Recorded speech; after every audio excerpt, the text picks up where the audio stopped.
हरियाणा ਨੂੰ ਚੰਡੀਗੜ੍ਹ ਦੇ ਵਿੱਚ ਮਿਲੇਗਾ ਨਵਾਂ ਵਿਧਾਨ ਸਭਾ ਭਵਨ। ਕੇਂਦਰ ਨੇ ਜ਼ਮੀਨ ਦੀ ਦਿੱਤੀ ਮਨਜ਼ੂਰੀ। ਹਰਿਆਣਾ ਨੇ ਵੱਖਰੀ ਵਿਧਾਨ ਸਭਾ ਦੇ ਲਈ ਕੀਤੀ ਸੀ ਮੰਗ।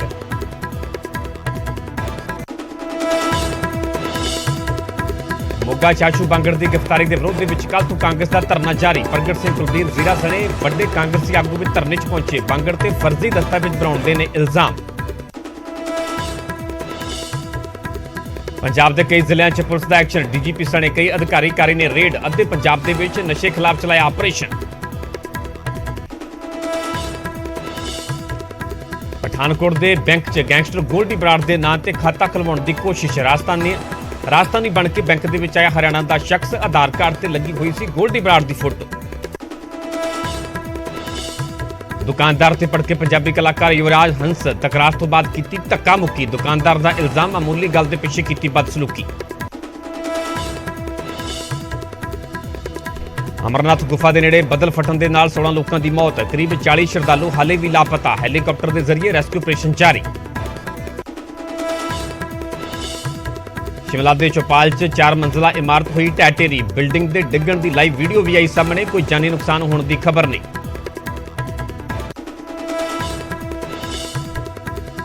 जम्मू कश्मीर च तड़के 4 बजे फटिया बदल। ठठरी कस्बे दे विच आया हड़। मलबे के हेठां दबे कई वाहन। नैशनल हाईवे भी ठप।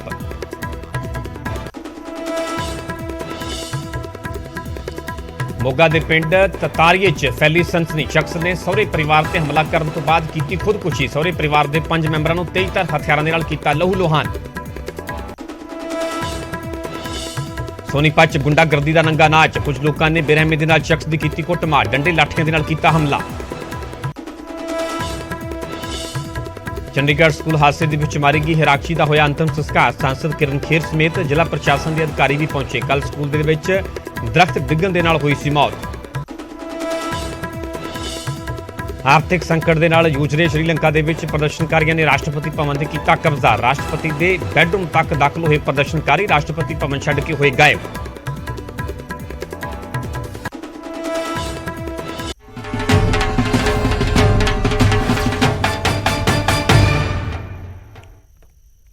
सत श्री अकाल, तुसीं वेख रहे हो न्यूज़ 18 पंजाब हरियाणा हिमाचल। मैं परविंदर सिंह तेजा। सारे दर्शकों का बुलेटिन स्वागत है। शुरुआत करांगे वड्डी खबर तो। हरियाणा नूं हुण वखरा विधान सभा भवन मिलेगा।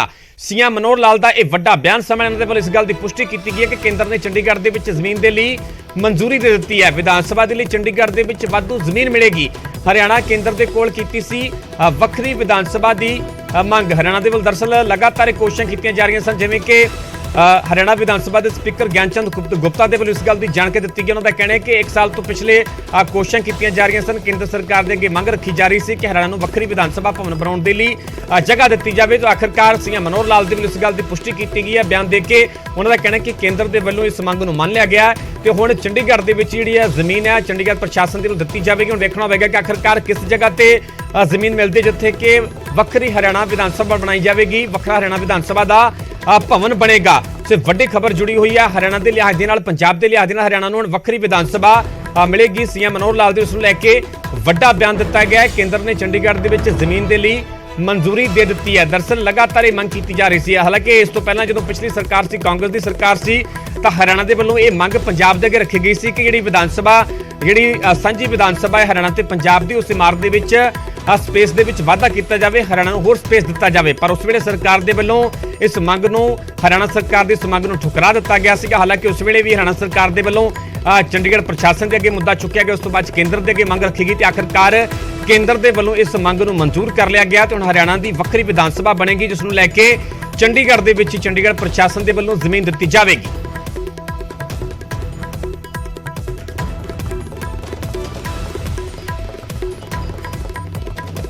कि यशस्वी गृह मंत्री आदरणीय अमित शाह जी ने जो हमारी बहुत पुरानी मांग कह लीजिए, जो हमारी समस्या थी, उसको ध्यान में रखते हुए आज घोषणा की है कि चंडीगढ़ में हरियाणा विधानसभा भवन के लिए जगह दी जाएगी।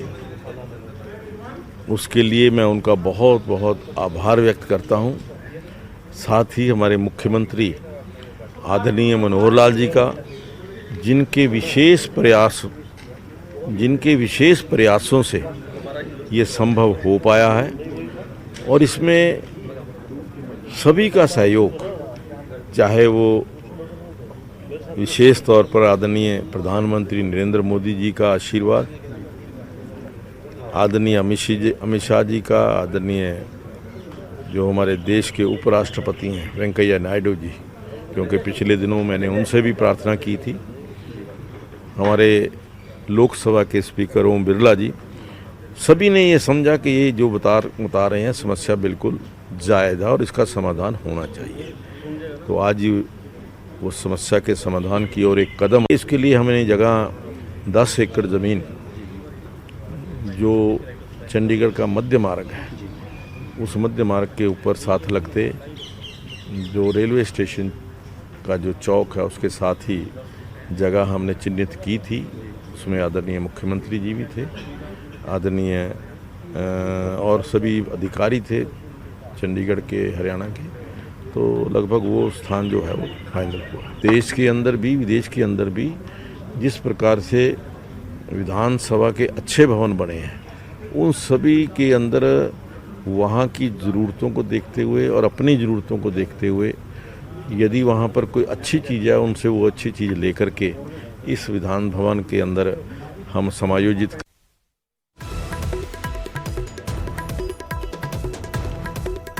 हरियाणा विधान सभा ਦੇ स्पीकर ਗਿਆਨਚੰਦ ਗੁਪਤਾ ਦੇ ਵੱਲੋਂ ਇਹ ਵੱਡੀ ਜਾਣਕਾਰੀ ਦਿੱਤੀ ਗਈ ਹੈ। ਉਹਨਾਂ ਨੇ ਕੇਂਦਰ ਸਰਕਾਰ ਦਾ ਧੰਨਵਾਦ ਵੀ ਕੀਤਾ। ਉਹਨਾਂ ਦਾ ਕਹਿਣਾ ਹੈ ਕਿ ਪਿਛਲੇ 1 ਸਾਲ ਤੋਂ ਲਗਾਤਾਰ ਕੋਸ਼ਿਸ਼ਾਂ ਕੀਤੀਆਂ ਜਾ ਰਹੀਆਂ ਸਨ। ਸੀਐਮ ਮਨੋਹਰ ਲਾਲ ਦੇ ਵੱਲੋਂ ਇਹ ਮੁੱਦਾ ਕੇਂਦਰ ਦੇ ਅੱਗੇ ਚੁੱਕਿਆ ਗਿਆ ਸੀਗਾ ਤੇ ਆਖਰਕਾਰ ਇਸ ਮੰਗ ਨੂੰ ਮਨਜ਼ੂਰ ਕਰ ਲਿਆ ਗਿਆ ਹੈ। ਉਹਨਾਂ ਨੇ ਇਹ ਵੀ ਸਾਫ਼ ਕੀਤਾ ਕਿ 10 ਏਕੜ ਜ਼ਮੀਨ ਜਿਹੜੀ ਆ ਚੰਡੀਗੜ੍ਹ ਪ੍ਰਸ਼ਾਸਨ ਦੇ ਵੱਲੋਂ ਦਿੱਤੀ ਜਾਵੇਗੀ। ਉਹਨਾਂ ਦਾ ਇਹ ਵੀ ਕਹਿਣਾ ਹੈ ਕਿ ਉਹ ਚੰਡੀਗੜ੍ਹ ਦਾ ਰੇਲਵੇ ਸਟੇਸ਼ਨ ਹੈ, ਉਸ ਦੇ ਨਾਲ ਜਿਹੜਾ ਚੌਂਕ ਹੈ ਉਸ ਦੇ ਨਜ਼ਦੀਕ ਵੀ ਜਿਹੜੀ ਹੈ ਜਗ੍ਹਾ ਚੰਡੀਗੜ੍ਹ ਪ੍ਰਸ਼ਾਸਨ ਦੇ ਵੱਲੋਂ ਆਫਰ ਕੀਤੀ ਗਈ ਤੇ ਹੋ ਸਕਦਾ ਹੈ ਕਿ ਉੱਥੇ ਵੀ ਜਿਹੜੀ ਹਰਿਆਣਾ ਦੀ ਵਿਧਾਨ ਸਭਾ ਬਣਾਈ ਜਾ ਸਕੇ। ਹਾਲਾਂਕਿ ਪੂਰਾ ਫਾਈਨਲ ਨਹੀਂ ਹੋਈ ਲੋਕੇਸ਼ਨ ਆਖਰਕਾਰ ਕਿਹੜੀ ਸਾਈਟ ਹੋ ਸਕਦੀ ਹੈ, ਪਰ ਉਹਦੇ ਵੱਲੋਂ ਇਹ ਕਿਹਾ ਗਿਆ ਹੈ ਕਿ ਹੋ ਸਕਦਾ ਹੈ ਕਿ ਜਿਹੜਾ ਚੰਡੀਗੜ੍ਹ ਰੇਲਵੇ ਸਟੇਸ਼ਨ ਦੀਆਂ ਲਾਈਟਾਂ ਨੇ ਉੱਥੇ ਵੀ ਇਹ ਜਗ੍ਹਾ ਹੋ ਸਕਦੀ ਹੈ। 10 ਏਕੜ ਜਗ੍ਹਾ ਜਿਹੜੀ ਆ ਉਹ ਦਿੱਤੀ ਜਾਵੇਗੀ ਚੰਡੀਗੜ੍ਹ ਪ੍ਰਸ਼ਾਸਨ ਦੇ ਵੱਲੋਂ, ਜਿੱਥੇ ਕਿ ਹਰਿਆਣਾ ਦੀ ਵੱਖਰਾ ਵਿਧਾਨ ਸਭਾ ਦਾ ਭਵਨ ਬਣਾਇਆ ਜਾਵੇਗਾ। ਦਰਅਸਲ ਲਗਾਤਾਰ ਇਹ ਮੰਗ ਜਿਹੜੀ ਆ ਹਰਿਆਣਾ ਸਰਕਾਰ ਦੇ ਵੱਲੋਂ ਚੁੱਕੀ ਜਾ ਰਹੀ ਸੀ, ਕੇਂਦਰ ਸਰਕਾਰ ਦੇ ਅੱਗੇ ਮੰਗ ਰੱਖੀ ਜਾ ਰਹੀ ਸੀ। ਪਿਛਲੀ ਸਰਕਾਰ ਜਿਹੜੀ ਕੈਪਟਨ ਅਮਰਿੰਦਰ ਦੀ ਕਾਂਗਰਸ ਸਰਕਾਰ ਸੀ, ਉਸ ਵੇਲੇ ਵੀ ਪੰਜਾਬ ਦੇ ਅੱਗੇ ਜ਼ਰੂਰ ਮੁੱਦਾ ਚੁੱਕਿਆ ਗਿਆ ਸੀਗਾ ਕਿ ਹਰਿਆਣਾ ਨੂੰ ਜਿਹੜੀ ਇਮਾਰਤ ਹੈ ਜਿੱਥੇ ਸਾਂਝੀ ਵਿਧਾਨ ਸਭਾ ਹੈ ਦੋਵਾਂ ਸੂਬਿਆਂ ਦੀ, ਉੱਥੇ ਇੱਕ ਸਪੇਸ ਦੇ ਵਿੱਚ ਵਾਧਾ ਕੀਤਾ ਜਾਵੇ, ਹਰਿਆਣਾ ਨੂੰ ਵੱਧ ਸਪੇਸ ਦਿੱਤਾ ਜਾਵੇ। ਹਾਲਾਂਕਿ ਉਸ ਵੇਲੇ ਇਸ ਮੰਗ ਨੂੰ ਠੁਕਰਾ ਦਿੱਤਾ ਗਿਆ ਸੀਗਾ ਉਸ ਵੇਲੇ ਦੀ ਪਿਛਲੀ ਕਾਂਗਰਸ ਸਰਕਾਰ ਦੇ ਵੱਲੋਂ, ਜਿਸ ਤੋਂ ਬਾਅਦ ਚ ਕੇਂਦਰ ਦੇ ਅੱਗੇ ਮੁੱਦਾ ਚੁੱਕਿਆ ਗਿਆ। ਹਾਲਾਂਕਿ ਇਸ ਦੇ ਪਿੱਛੇ ਤਰਕ ਦੀ ਗੱਲ ਕੀਤੀ ਜਾਵੇ, ਆਖਰਕਾਰ ਹਰਿਆਣਾ ਨੂੰ ਵੱਖਰੀ ਵਿਧਾਨ ਸਭਾ ਦੀ ਜ਼ਰੂਰਤ ਕਿਉਂ ਪਈ, ਤੇ ਇਸ ਦੇ ਪਿੱਛੇ ਵੀ ਤਰਕ ਦਿੱਤਾ ਜਾ ਰਿਹਾ ਹਰਿਆਣਾ ਸਰਕਾਰ ਦੇ ਵੱਲੋਂ, ਕਿਉਂਕਿ ਇੱਕ ਡੀਲਿਮਿਟੇਸ਼ਨ ਹੁੰਦੀ ਹੈ ਜਦੋਂ ਸੂਬੇ ਦੀ ਪਾਪੂਲੇਸ਼ਨ ਦੇ ਹਿਸਾਬ ਦੇ ਨਾਲ, ਉਸ ਤੋਂ ਬਾਅਦ ਜਿਹੜੀਆਂ ਵਿਧਾਨ ਸਭਾ ਦੀਆਂ ਸੀਟਾਂ ਨੇ, ਜਿਹੜੇ ਹਲਕੇ ਨੇ, ਉਹ ਵੀ ਵਧਾਏ ਜਾਂਦੇ ਨੇ। ਤੇ ਇਹ ਤਰਕ ਦਿੱਤਾ ਜਾ ਰਿਹਾ ਕਿ 2026 ਦੇ ਵਿੱਚ ਜਿਹੜੀ ਹਰਿਆਣਾ ਦੀ ਡੀਲਿਮਿਟੇਸ਼ਨ ਹੈ ਉਹ ਡਿਊ ਵਾ, ਤੇ ਜੇਕਰ ਡੀਲਿਮਿਟੇਸ਼ਨ ਹੁੰਦੀ ਹੈ ਜਿਹੜੇ ਕਿ ਫਿਲਹਾਲ 90 ਵਿਧਾਨ ਸਭਾ ਹਲਕੇ ਨੇ ਹਰਿਆਣਾ ਦੇ, 90 ਤੋਂ ਵੱਧ ਕੇ 126 ਤੱਕ ਵੀ ਵਿਧਾਨ ਸਭਾ ਹਲਕੇ ਹੋ ਸਕਦੇ ਨੇ। ਸੁਭਾਵਿਕ ਹੈ ਜੇਕਰ ਹਲਕੇ ਵੱਧਦੇ ਨੇ ਤਾਂ ਵਿਧਾਨ ਸਭਾ ਦੇ ਮੈਂਬਰਾਂ ਦੀ ਗਿਣਤੀ ਵੀ ਵਧੇਗੀ, ਉਸ ਵਾਸਤੇ ਜ਼ਿਆਦਾ ਸਪੇਸ ਦੀ ਜ਼ਰੂਰਤ ਹੋਵੇਗੀ। ਤੇ ਇਸ ਦੇ ਪਿੱਛੇ ਇਹ ਵੀ ਤਰਕ ਦਿੱਤਾ ਜਾ ਰਿਹਾ ਤੇ ਇਹੀ ਇੱਕ ਵੱਡੀ ਵਜ੍ਹਾ ਮੰਨੀ ਜਾ ਰਹੀ। ਇਸ ਕਰਕੇ ਪਹਿਲਾਂ ਵੱਧ ਸਪੇਸ ਦੀ ਮੰਗ ਕੀਤੀ ਗਈ ਸੀ, ਜਿਹੜੀ ਪਹਿਲੀ ਵਿਧਾਨ ਸਭਾ ਹਰਿਆਣਾ ਤੇ ਪੰਜਾਬ ਦੀ, ਜਦੋਂ ਸਪੇਸ ਦੀ ਮੰਗ ਨੂੰ ਨਹੀਂ ਮੰਨਿਆ ਗਿਆ ਤੇ ਫਿਰ ਕੇਂਦਰ ਸਰਕਾਰ ਦੇ ਅੱਗੇ ਹਰਿਆਣਾ ਸਰਕਾਰ ਦੇ ਵੱਲੋਂ ਇਹ ਮੁੱਦਾ ਚੁੱਕਿਆ ਗਿਆ ਤੇ ਇਸ ਮੰਗ ਨੂੰ ਹੁਣ ਮਨਜ਼ੂਰ ਕਰ ਲਿਆ ਗਿਆ ਹੈ। ਕੇਂਦਰ ਸਰਕਾਰ ਦੇ ਵੱਲੋਂ 10 ਏਕੜ ਜ਼ਮੀਨ ਹੈ ਜਿਹੜੀ ਹੈ ਚੰਡੀਗੜ੍ਹ ਪ੍ਰਸ਼ਾਸਨ ਦੇ ਵੱਲੋਂ ਦਿੱਤੀ ਜਾਵੇਗੀ, ਜਿਵੇਂ ਕਿ ਹਰਿਆਣਾ ਵਿਧਾਨ ਸਭਾ ਦੇ ਸਪੀਕਰ ਦੇ ਵੱਲੋਂ ਜਾਣਕਾਰੀ ਦਿੱਤੀ ਗਈ ਕਿ ਹੋ ਸਕਦਾ ਹੈ ਕਿ ਜਿਹੜਾ ਚੰਡੀਗੜ੍ਹ ਦਾ ਰੇਲਵੇ ਸਟੇਸ਼ਨ ਹੈ ਉੱਥੇ ਜਿਹੜਾ ਚੌਂਕ ਹੈ ਉਸ ਦੇ ਨਾਲ ਉੱਥੇ ਵੀ ਉਹ 10 ਏਕੜ ਜਗ੍ਹਾ ਹੋ ਸਕਦੀ ਹੈ, ਜਿੱਥੇ ਕਿ ਹਰਿਆਣਾ ਦੀ ਵੱਖਰੀ ਵਿਧਾਨ ਸਭਾ ਬਣਾਈ ਜਾਵੇਗੀ। ਹਾਲਾਂਕਿ ਪੂਰੀ ਫਾਈਨਲ ਪਿਕਚਰ ਹੋ ਜਾਵੇਗੀ ਕਲੀਅਰ ਕਿ ਆਖਰਕਾਰ ਕਿਸ ਜਗ੍ਹਾ ਬਣਾਈ ਜਾਵੇਗੀ, ਪਰ ਇਹ ਜ਼ਰੂਰ ਸਾਫ਼ ਹੈ ਕਿ 10 ਏਕੜ ਜ਼ਮੀਨ ਜਿਹੜੀ ਆ ਚੰਡੀਗੜ੍ਹ ਪ੍ਰਸ਼ਾਸਨ ਦੇ ਵੱਲੋਂ ਦਿੱਤੀ ਜਾਵੇਗੀ। ਕੇਂਦਰ ਸਰਕਾਰ ਦੇ ਵੱਲੋਂ ਇਸ ਮੰਗ ਨੂੰ ਲੈ ਕੇ ਮਨਜ਼ੂਰ ਕਰ ਲਿਆ ਗਿਆ। ਫਾਈਨਲ ਜਿਹੜੀ ਹਰੀ ਝੰਡੀ ਕੇਂਦਰ ਸਰਕਾਰ ਤੋਂ ਦੇ ਦਿੱਤੀ ਗਈ ਤੇ ਹੁਣ ਇਹ ਸਾਫ਼ ਹੈ ਕਿ ਵੱਖਰੀ ਵਿਧਾਨ ਸਭਾ ਹਰਿਆਣਾ ਦੀ ਹੋਵੇਗੀ। ਇਸ ਤੋਂ ਪਹਿਲਾਂ ਦੀ ਗੱਲ ਕੀਤੀ ਜਾਵੇ ਤਾਂ ਸਾਰੇ ਦਰਸ਼ਕ ਵੀ ਇਸ ਗੱਲ ਤੋਂ ਵਾਕਿਫ ਹੋਣਗੇ, ਜਿਹੜੀ ਇੱਕ ਹੀ ਇਮਾਰਤ ਦੇ ਹੇਠ ਹਰਿਆਣਾ ਦੀ ਵਿਧਾਨ ਸਭਾ ਸੀ ਤੇ ਪੰਜਾਬ ਦੀ ਵਿਧਾਨ ਸਭਾ ਸੀ। ਹਰਿਆਣਾ ਦੇ ਕੋਲ 40% ਹਿੱਸਾ ਸੀਗਾ ਉਸ ਇਮਾਰਤ ਦਾ ਤੇ ਪੰਜਾਬ ਦੇ ਕੋਲ 60% ਹਿੱਸਾ ਸੀਗਾ। 60-40 ਦੀ ਕਿਉਂਕਿ ਰੇਸ਼ੋ ਹੈ ਪੰਜਾਬ ਤੇ ਹਰਿਆਣਾ ਦੇ ਵਿੱਚ ਜਦੋਂ ਪੁਨਰਗਠਨ ਹੁੰਦਾ 1966 ਦੇ ਵਿੱਚ ਉਸ ਐਕਟ ਦੇ ਮੁਤਾਬਿਕ। ਤੇ ਗੱਲ ਕੀਤੀ ਜਾਵੇ ਤਾਂ ਉਸ ਤੋਂ ਬਾਅਦ ਚ ਲਗਾਤਾਰ ਇਹ ਮੰਗ ਕੀਤੀ ਜਾ ਰਹੀ ਸੀ। ਪਹਿਲਾਂ ਪੰਜਾਬ ਦੇ ਕੋਲ ਹੀ ਮੁੱਦਾ ਚੁੱਕਿਆ ਗਿਆ ਹਰਿਆਣਾ ਦੇ ਵੱਲੋਂ ਕਿ ਜਿਹੜਾ ਸਪੇਸ ਦੇ ਵਿੱਚ ਵਾਧਾ ਕੀਤਾ ਜਾਵੇ, ਹਰਿਆਣਾ ਨੂੰ ਜ਼ਿਆਦਾ ਸਪੇਸ ਉਸ ਇਮਾਰਤ ਦੇ ਵਿੱਚ ਦਿੱਤਾ ਜਾਵੇ, ਪਰ ਪਿਛਲੀ ਸਰਕਾਰ ਦੇ ਵੱਲੋਂ ਇਸ ਮੰਗ ਨੂੰ ਜਦੋਂ ਨਹੀਂ ਮੰਨਿਆ ਗਿਆ, ਉਸ ਤੋਂ ਬਾਅਦ ਚ ਚੰਡੀਗੜ੍ਹ ਪ੍ਰਸ਼ਾਸਨ ਦੇ ਕੋਲ ਵੀ ਹਰਿਆਣਾ ਸਰਕਾਰ ਦੇ ਵੱਲੋਂ ਮੁੱਦਾ ਚੁੱਕਿਆ ਗਿਆ ਤੇ ਆਖਰਕਾਰ ਹੁਣ ਕੇਂਦਰ ਸਰਕਾਰ ਦੇ ਅੱਗੇ ਜਦੋਂ ਇਹ ਮੰਗ ਰੱਖੇਗੀ ਤੇ ਕੇਂਦਰ ਸਰਕਾਰ ਦੇ ਵੱਲੋਂ ਇਸ ਮੰਗ ਨੂੰ ਮਨਜ਼ੂਰ ਕਰ ਲਿਆ ਗਿਆ ਹੈ। ਹੁਣ ਵੱਖਰੀ ਵਿਧਾਨ ਸਭਾ ਹੋਵੇਗੀ, ਜਿੱਥੇ ਕਿ ਪਹਿਲਾਂ ਇੱਕ ਸਾਂਝੀ ਵਿਧਾਨ ਸਭਾ ਸੀ ਹਰਿਆਣਾ ਦੀ ਪੰਜਾਬ ਦੀ ਇੱਕ ਹੀ ਇਮਾਰਤ ਦੇ ਹੇਠ ਵੱਖੋ-ਵੱਖ ਤੌਰ ਤੇ ਦੋਵੇਂ ਸੂਬਿਆਂ ਦੀ ਜਦੋਂ ਵੀ ਸੈਸ਼ਨ ਹੁੰਦੇ ਸਨ ਤਾਂ ਉੱਥੇ ਸਦਨ ਦੀ ਕਾਰਵਾਈ ਚੱਲਦੀ ਸੀ, ਪਰ ਹੁਣ ਆਉਣ ਵਾਲੇ ਕੁਝ ਸਾਲਾਂ ਦੇ ਵਿੱਚ ਵੱਖਰੀ ਵਿਧਾਨ ਸਭਾ ਜਿਹੜੀ ਹੈ ਹਰਿਆਣਾ ਦੀ ਉਹ ਬਣੀ ਹੋਈ ਨਜ਼ਰ ਆਵੇਗੀ, ਕਿਉਂਕਿ ਕੇਂਦਰ ਸਰਕਾਰ ਦੇ ਵੱਲੋਂ ਹਰੀ ਝੰਡੀ ਦੇ ਦਿੱਤੀ ਗਈ ਹੈ। ਇਹ ਵੀ ਸਾਫ਼ ਹੋ ਚੁੱਕਾ ਹੈ ਕਿ 10 ਏਕੜ ਜ਼ਮੀਨ ਜਿਹੜੀ ਹਰਿਆਣਾ ਦੇ ਵੱਲੋਂ ਮੰਗੀ ਗਈ ਹੈ, ਚੰਡੀਗੜ੍ਹ ਪ੍ਰਸ਼ਾਸਨ ਦੇ ਵੱਲੋਂ ਉਹ ਜ਼ਮੀਨ ਦਿੱਤੀ ਜਾਵੇਗੀ।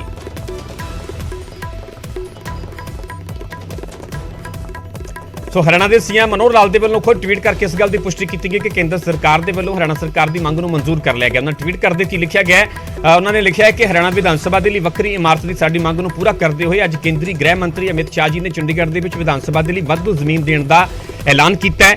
ਹਰਿਆਣਾ ਵਾਸੀਆਂ ਦੇ ਵੱਲੋਂ ਮੈਂ ਗ੍ਰਹਿ ਮੰਤਰੀ ਜੀ ਦਾ ਧੰਨਵਾਦ ਕਰਦਾ ਹਾਂ। ਟਵੀਟ ਕਰਕੇ ਖੁਦ ਪੁਸ਼ਟੀ ਕੀਤੀ ਗਈ ਹਰਿਆਣਾ ਦੇ ਸੀਐਮ ਦੇ ਵੱਲੋਂ, ਕਿਉਂਕਿ ਪਿਛਲੇ ਦਿਨੀ 4 ਜੂਨ ਨੂੰ ਵੱਖ-ਵੱਖ ਜਿਹੜੀਆਂ ਸਾਈਟਸ ਤੇ ਪਹੁੰਚੇ ਸਨ ਹਰਿਆਣਾ ਦੇ ਸੀਐਮ, ਵੱਖ-ਵੱਖ ਜਗ੍ਹਾਵਾਂ ਤੇ ਉਹਨਾਂ ਦੇ ਵੱਲੋਂ ਦੌਰਾ ਵੀ ਕੀਤਾ ਗਿਆ ਸੀਗਾ, ਜਾਇਜ਼ਾ ਵੀ ਲਿਆ ਗਿਆ ਸੀਗਾ। ਚੰਡੀਗੜ੍ਹ ਆਈਟੀ ਪਾਰਕ ਪਹੁੰਚੇ ਸਨ ਵੇਖਣ ਵਾਸਤੇ ਕਿ ਆਖਰਕਾਰ ਕਿੱਥੇ ਉਹ 10 ਏਕੜ ਜ਼ਮੀਨ ਜਿਹੜੀ ਹੋ ਸਕਦੀ ਹੈ, ਉੱਥੇ ਹਰਿਆਣਾ ਦੀ ਵੱਖਰੀ ਵਿਧਾਨ ਸਭਾ ਬਣਾਈ ਜਾ ਸਕਦੀ ਹੈ। ਹਾਲਾਂਕਿ ਕੁਝ ਦਿਨ ਪਹਿਲਾਂ ਹੀ ਹਰਿਆਣਾ ਸਰਕਾਰ ਨੂੰ ਸੰਕੇਤ ਜ਼ਰੂਰ ਮਿਲ ਗਏ ਸਨ ਕਿ ਕੇਂਦਰ ਸਰਕਾਰ ਦੇ ਜਿਹੜੀ ਹਰੀ ਝੰਡੀ ਦਿੱਤੀ ਜਾ ਸਕਦੀ ਹੈ, ਜਿਸ ਤੋਂ ਬਾਅਦ 'ਚ ਹੀ ਜ਼ਮੀਨ ਵੀ ਵੇਖੀ ਜਾ ਰਹੀ ਸੀ ਕਿ ਆਖਰਕਾਰ ਕਿੱਥੇ ਉਹ ਢੁਕਵੀਂ ਜ਼ਮੀਨ ਜਿਹੜੀ ਆ ਉਹ ਹੋ ਸਕਦੀ ਹੈ। ਤੇ ਅੱਜ ਹਰਿਆਣਾ ਦੇ ਸੀਐਮ ਮਨੋਹਰ ਲਾਲ ਦੇ ਵੱਲੋਂ ਟਵੀਟ ਕਰਕੇ ਇਸ ਗੱਲ ਦੀ ਪੁਸ਼ਟੀ ਕਰ ਦਿੱਤੀ ਜਾਂਦੀ ਹੈ ਕਿ ਜਿਹੜੀ ਮੰਗ ਲਗਾਤਾਰ ਕੇਂਦਰ ਸਰਕਾਰ ਦੇ ਅੱਗੇ ਰੱਖੀ ਜਾ ਰਹੀ ਸੀ, ਉਸ ਮੰਗ ਨੂੰ ਕੇਂਦਰੀ ਗ੍ਰਹਿ ਮੰਤਰਾਲੇ ਵੱਲੋਂ ਕੇਂਦਰ ਸਰਕਾਰ ਦੇ ਵੱਲੋਂ ਮਨਜ਼ੂਰ ਕਰ ਲਿਆ ਗਿਆ। ਖੁਦ ਸੀਐਮ ਮਨੋਹਰ ਲਾਲ ਨੇ ਟਵੀਟ ਕਰਕੇ ਇਸ ਗੱਲ ਦੀ ਜਾਣਕਾਰੀ ਦਿੱਤੀ। ਉਹਨਾਂ ਟਵੀਟ ਕਰਦੇ ਹੋਏ ਲਿਖਿਆ ਕਿ ਹਰਿਆਣਾ ਵਿਧਾਨ ਸਭਾ ਦੇ ਲਈ ਵੱਖਰੀ ਇਮਾਰਤ ਦੀ ਸਾਡੀ ਮੰਗ ਨੂੰ ਪੂਰਾ ਕਰਦੇ ਹੋਏ ਅੱਜ ਕੇਂਦਰੀ ਗ੍ਰਹਿ ਮੰਤਰੀ ਅਮਿਤ ਸ਼ਾਹ ਜੀ ਨੇ ਚੰਡੀਗੜ੍ਹ ਦੇ ਵਿੱਚ ਵਿਧਾਨ ਸਭਾ ਦੇ ਲਈ ਵਾਧੂ ਜ਼ਮੀਨ ਦੇਣ ਦਾ ਐਲਾਨ ਕੀਤਾ ਹੈ। ਹਰਿਆਣਾ ਵਾਸੀਆਂ ਦੇ ਵੱਲੋਂ ਮੈਂ ਗ੍ਰਹਿ ਮੰਤਰੀ ਜੀ ਦਾ ਧੰਨਵਾਦ ਕਰਦਾ ਹਾਂ।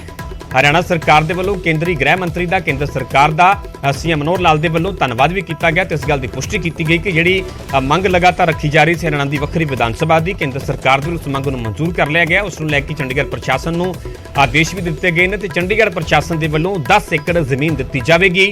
ਹਾਲਾਂਕਿ ਵੀ ਬਹੁਤ ਜਲਦੀ ਸਾਫ਼ ਹੋ ਜਾਵੇਗਾ। ਹਾਲਾਂਕਿ ਇਹ ਜ਼ਰੂਰ ਕਿਹਾ ਗਿਆ ਹਰਿਆਣਾ ਵਿਧਾਨ ਸਭਾ ਦੇ ਸਪੀਕਰ ਦੇ ਵੱਲੋਂ ਕਿ ਇਸ ਗੱਲ ਦੀ ਜ਼ਿਆਦਾ ਸੰਭਾਵਨਾ ਹੈ ਕਿ ਜਿਹੜੇ ਚੰਡੀਗੜ੍ਹ ਜਿੱਥੇ ਕਿ ਰੇਲਵੇ ਸਟੇਸ਼ਨ ਹੈ ਉਸ ਦੇ ਨਾਲ ਜਿਹੜਾ ਚੌਂਕ ਹੈ ਉੱਥੇ ਉਹ 10 ਏਕੜ ਜ਼ਮੀਨ ਜਿਹੜੀ ਹੈ ਚੰਡੀਗੜ੍ਹ ਪ੍ਰਸ਼ਾਸਨ ਦੇ ਵੱਲੋਂ ਦਿੱਤੀ ਜਾ ਸਕਦੀ ਹੈ, ਜਿੱਥੇ ਕਿ ਹਰਿਆਣਾ ਦੀ ਵੱਖਰੀ ਵਿਧਾਨ ਸਭਾ ਬਣਾਈ ਜਾ ਸਕਦੀ ਹੈ। ਹਾਲਾਂਕਿ ਫਾਈਨਲ ਪਿਕਚਰ ਵੀ ਜਿਹੜੀ ਬਹੁਤ ਜਲਦ ਕਲੀਅਰ ਹੋ ਜਾਵੇਗੀ। ਉਸ ਤੋਂ ਬਾਅਦ 'ਚ ਅਗਲੀ ਜਿਹੜੀ ਇੱਕ ਪ੍ਰਕਿਰਿਆ ਹੁੰਦੀ ਹੈ ਜਿਸ ਤੋਂ ਬਾਅਦ 'ਚ ਇਸ ਦਾ ਕੰਮ ਵੀ ਸ਼ੁਰੂ ਹੋ ਜਾਵੇਗਾ। ਪਰ ਇਹ ਬਿਲਕੁਲ ਸਾਫ਼ ਹੋ ਚੁੱਕਾ ਹੈ ਕਿ ਹੁਣ ਹਰਿਆਣਾ ਦੀ ਵੱਖਰੀ ਵਿਧਾਨ ਸਭਾ ਹੋਵੇਗੀ, ਵੱਖਰਾ ਵਿਧਾਨ ਸਭਾ ਭਵਨ ਹੋਵੇਗਾ, ਜਿੱਥੇ ਕਿ ਹਰਿਆਣਾ ਵਿਧਾਨ ਸਭਾ ਦੇ ਸਦਨ ਦੀ ਕਾਰਵਾਈ ਚੱਲਦੀ ਹੋਈ ਵੀ ਆਉਣ ਵਾਲੇ ਸਾਲਾਂ ਦੇ ਵਿੱਚ ਨਜ਼ਰ ਆਵੇਗੀ। ਆਖਰਕਾਰ ਹਰਿਆਣਾ ਸਰਕਾਰ ਦੀ ਮੰਗ ਨੂੰ ਕੇਂਦਰ ਸਰਕਾਰ ਦੇ ਵੱਲੋਂ ਮਨਜ਼ੂਰ ਕਰ ਲਿਆ ਗਿਆ ਤੇ ਹੁਣ ਸਥਿਤੀ ਬਿਲਕੁਲ ਸਾਫ਼ ਹੋ ਚੁੱਕੀ ਹੈ ਕਿ ਹਰਿਆਣਾ ਦੀ ਵੱਖਰੀ ਵਿਧਾਨ ਸਭਾ ਬਣੇਗੀ। ਚੰਡੀਗੜ੍ਹ ਪ੍ਰਸ਼ਾਸਨ ਦੇ ਵੱਲੋਂ 10 ਏਕੜ ਇਸ ਨੂੰ ਲੈ ਕੇ ਜ਼ਮੀਨ ਵੀ ਦਿੱਤੀ ਜਾਵੇਗੀ।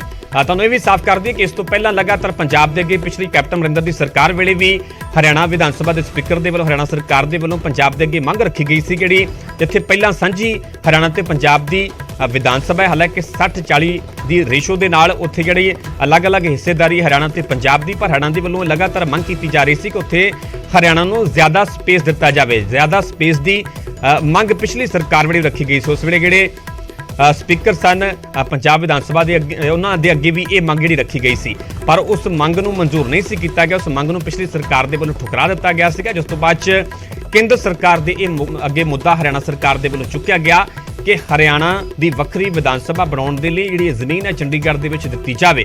ਸੋ ਆਖਰਕਾਰ ਅੱਜ ਹੀ ਹਰਿਆਣਾ ਦੇ ਸੀਐਮ ਮਨੋਹਰ ਲਾਲ ਟਵੀਟ ਕਰਦੇ ਹੋਏ ਇਸ ਗੱਲ ਦੀ ਪੁਸ਼ਟੀ ਕਰਦੇ ਨੇ, ਜਾਣਕਾਰੀ ਦਿੰਦੇ ਨੇ ਕਿ ਆਖਰਕਾਰ ਕੇਂਦਰ ਸਰਕਾਰ ਦੇ ਵੱਲੋਂ ਇਸ ਮੰਗ ਨੂੰ ਮਨਜ਼ੂਰ ਕਰ ਲਿਆ ਗਿਆ, ਇਹ ਮੰਗ ਮੰਨ ਲਈ ਗਈ ਹੈ ਤੇ ਆਖਰਕਾਰ ਹੁਣ ਸਥਿਤੀ ਬਿਲਕੁਲ ਸਾਫ਼ ਹੋ ਚੁੱਕੀ ਹੈ ਕਿ ਹਰਿਆਣਾ ਦੀ ਵੱਖਰੀ ਵਿਧਾਨ ਸਭਾ ਬਣੇਗੀ, ਚੰਡੀਗੜ੍ਹ ਦੇ ਵਿੱਚ ਹੀ ਬਣੇਗੀ। ਚੰਡੀਗੜ੍ਹ ਦੇ ਵਿੱਚ ਹੀ 10 ਏਕੜ ਜ਼ਮੀਨ ਜਿਹੜੀ ਇਸ ਨੂੰ ਲੈ ਕੇ ਦਿੱਤੀ ਜਾਵੇਗੀ। ਜਿਹੜੀ ਇੱਕ ਸਾਂਝੀ ਵਿਧਾਨ ਸਭਾ ਹਰਿਆਣਾ ਤੇ ਪੰਜਾਬ ਦੀ ਜਿਹੜੀ ਇਮਾਰਤ ਹੈ, ਤੁਹਾਨੂੰ ਇਮਾਰਤ ਦੀਆਂ ਤਸਵੀਰਾਂ ਵਿਖਾ ਰਹੇ ਹਾਂ, ਜਿੱਥੇ ਕਿ ਪੰਜਾਬ ਵਿਧਾਨ ਸਭਾ ਵੀ ਹਰਿਆਣਾ ਵਿਧਾਨ ਸਭਾ ਵੀ ਹੈ।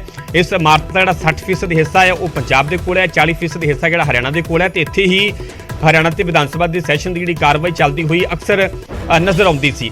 ਪਰ ਹੁਣ ਆਉਣ ਵਾਲੇ ਸਾਲਾਂ ਦੇ ਵਿੱਚ ਹਰਿਆਣਾ ਵਿਧਾਨ ਸਭਾ ਦੇ ਸੈਸ਼ਨ ਦੀ ਸਦਨ ਦੀ ਕਾਰਵਾਈ ਵੱਖਰੇ ਪੱਧਰ ਤੇ ਚੱਲੇਗੀ, ਕਿਉਂਕਿ ਹਰਿਆਣਾ ਵਿਧਾਨ ਸਭਾ ਦੀ ਹੁਣ ਵੱਖਰੀ ਵਿਧਾਨ ਸਭਾ ਬਣੇਗੀ ਚੰਡੀਗੜ੍ਹ ਵਿੱਚ ਹੀ। हमारे देश के यशस्वी गृह मंत्री आदरणीय अमित शाह जी ने जो हमारी बहुत पुरानी मांग कह लीजिए, जो हमारी समस्या थी, उसको ध्यान में रखते हुए आज घोषणा की है कि चंडीगढ़ में हरियाणा विधानसभा भवन के लिए जगह दी जाएगी। उसके लिए मैं उनका बहुत बहुत आभार व्यक्त करता हूँ। साथ ही हमारे मुख्यमंत्री आदरणीय मनोहर लाल जी का, जिनके विशेष प्रयासों से ये संभव हो पाया है और इसमें सभी का सहयोग, चाहे वो विशेष तौर पर आदरणीय प्रधानमंत्री नरेंद्र मोदी जी का आशीर्वाद, आदरणीय अमित शाह जी का, आदरणीय जो हमारे देश के उपराष्ट्रपति हैं वेंकैया नायडू जी, क्योंकि पिछले दिनों मैंने उनसे भी प्रार्थना की थी, हमारे लोकसभा के स्पीकर ओम बिरला जी, सभी ने ये समझा कि ये जो बता रहे हैं समस्या बिल्कुल जायज़ है और इसका समाधान होना चाहिए। तो आज वो समस्या के समाधान की ओर एक कदम आगे बढ़ा। इसके लिए हमने जगह 10 एकड़ ज़मीन जो चंडीगढ़ का मध्य मार्ग है, उस मध्य मार्ग के ऊपर साथ लगते जो रेलवे स्टेशन का जो चौक है उसके साथ ही जगह हमने चिन्हित की थी। उसमें आदरणीय मुख्यमंत्री जी भी थे, आदरणीय और सभी अधिकारी थे चंडीगढ़ के, हरियाणा के। तो लगभग वो स्थान जो है वो फाइनल हुआ। देश के अंदर भी विदेश के अंदर भी जिस प्रकार से विधानसभा के अच्छे भवन बने हैं, उन सभी के अंदर वहाँ की ज़रूरतों को देखते हुए और अपनी ज़रूरतों को देखते हुए यदि वहाँ पर कोई अच्छी चीज़ है, उनसे वो अच्छी चीज़ लेकर के इस विधान भवन के अंदर हम